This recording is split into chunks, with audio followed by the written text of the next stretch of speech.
a ceasefire in Syria. However, there seems to be a wrench in the deal. Jordana Miller, what's going on?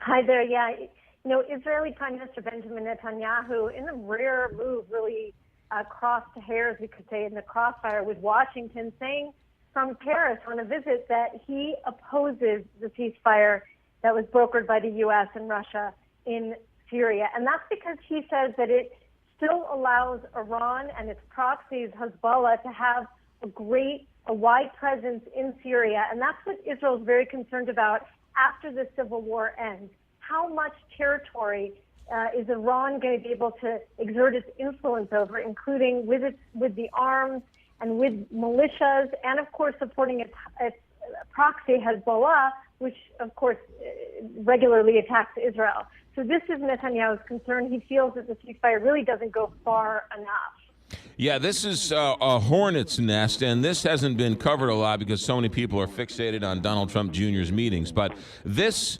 ceasefire came out of that meeting at the G20 between Putin and Donald Trump?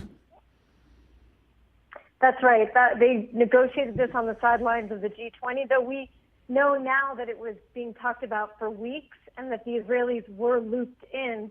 But Israel was very adamant before the announcement about its needs and its desire to see Iran pushed even further, Hezbollah, from the Israeli and Jordanian border. The ceasefire is about 20 kilometers, so that's just, a little more than 10 miles, a little less than 10 miles, so it's not very far.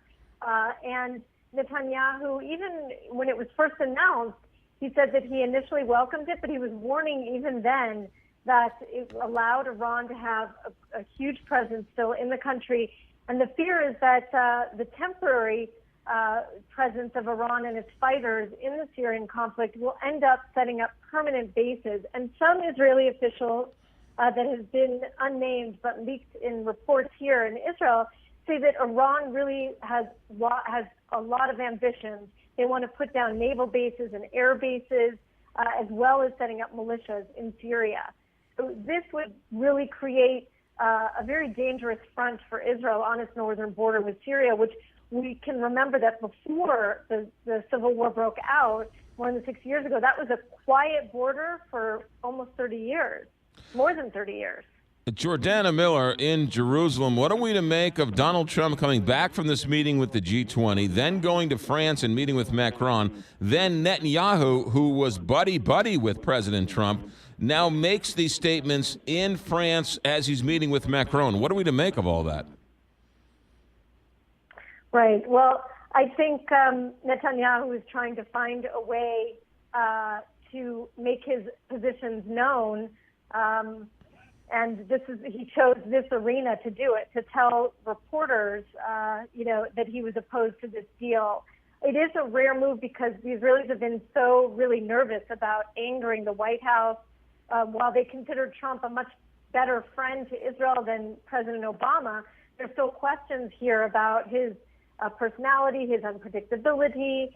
So many here, I think, were surprised that Netanyahu spoke so forcefully, so publicly about this.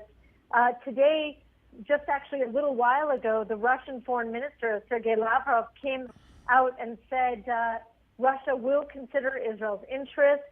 So Russia already responding to Netanyahu's remarks. Has America said anything?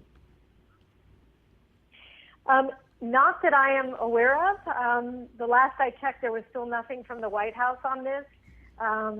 Of course, I've put in a request here for some kind of response, but we have not heard one yet.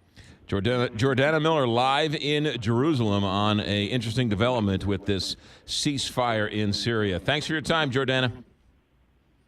Thank you. 722, Big 5.